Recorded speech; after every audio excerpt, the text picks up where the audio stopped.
ఏది అయినా ట్రై చెయ్యి ఆచి చికెన్ మసాలా. ఆచి చికెన్ మసాలా. సైనిక సామర్థ్యాన్ని పెంచుకునే దిశగా జపాన్ చారిత్రక అడుగు వేసింది. దేశంలోని తొలిసారిగా సుదూర ప్రాంతాల్లోని లక్ష్యాలను ఛేదించగల లాంగ్ రేంజ్ క్షిపణులను నైరుతి ప్రాంతంలోని ఓ ఆర్మీ క్యాంపులో మోహరించింది.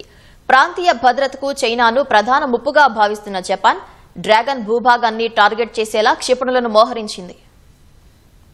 మిత్సుబిషి హెవీ ఇండస్ట్రీస్ అభివృద్ధి చేసిన అప్గ్రేడెడ్ టైప్ 12 ఉపరితలం నుంచి నౌకలపైకి ప్రయోగించే క్షిపణుల్ని కుమామోటో ప్రిఫెక్చర్లోని కెంగున్ క్యాంపులో జపాన్ మోహరించింది. రెండవ ప్రపంచ యుద్ధం తర్వాత జపాన్ అత్యంత తీవ్రమైన సంక్లిష్టమైన భద్రతా వాతావరణాన్ని ఎదుర్కొంటోందని, శత్రువుల్ని నిలువరించడానికి, దేశ రక్షణ సామర్థ్యాన్ని పెంచుకోవడానికి ఇది అత్యంత కీలకమని జపాన్ రక్షణ మంత్రి షింజిరో కొయిజుమి అన్నారు. ఈ అప్గ్రేడెడ్ టైప్ 12 క్షిపణి సుమారు 1000 కిలోమీటర్ల పరిధిలోని లక్ష్యాలను ఛేదించగలదు. దీని పాత వర్షన్ సామర్థ్యం కేవలం 200 కిలోమీటర్లు మాత్రమే. తాజా సామర్థ్యంతో జపాన్ క్షిపణులు చైనాను కూడా చేరుకోగలవు. ఈ మోహరింపుతో జపాన్ శత్రు స్థావరాలను దూరం నుంచే ధ్వంసం చేసే సత్తా సొంతం చేసుకుంది.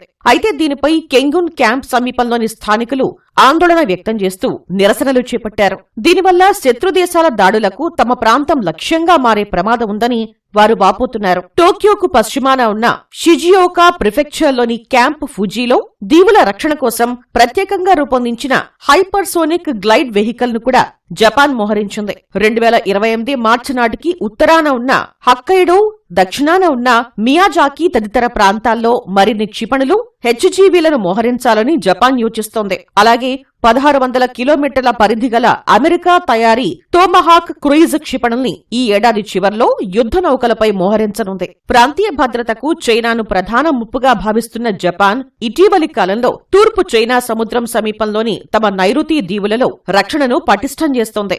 రికార్డ్ స్థాయిలో $58 బిలియన్ రక్షణ బడ్జెట్ను డిసెంబర్లో జపాన్ ఆమోదించింది. క్రూయిజ్ క్షిపణులు, మానవరహిత ఆయుధాలతో తీర ప్రాంత రక్షణను, ప్రతిదాడులు చేయగల సామర్థ్యాన్ని పెంపొందించుకోవడమే లక్ష్యంగా ఈ బడ్జెట్ను కేటాయించారు. గత ఏడాది జూన్లో పసిఫిక్ మహాసముద్రంలోని జపాన్ దీవుల సమీపంలో 2 చైనా విమాన వాహక నౌకలు సంచరించడం టోక్యోను ఆందోళనకు గురిచేసింది. తైవాన్పై చైనా ఎలాంటి సైనిక చర్యకు పాల్పడినా జపాన్ సైనిక పరంగా స్పందించాల్సి వస్తుందని గత నవంబర్లో జపాన్ ప్రధాని తకైచి చేసిన ప్రకటనతో ఈ ప్రాంతంలో ఉద్రిక్తతలు మరింత పెరిగాయి.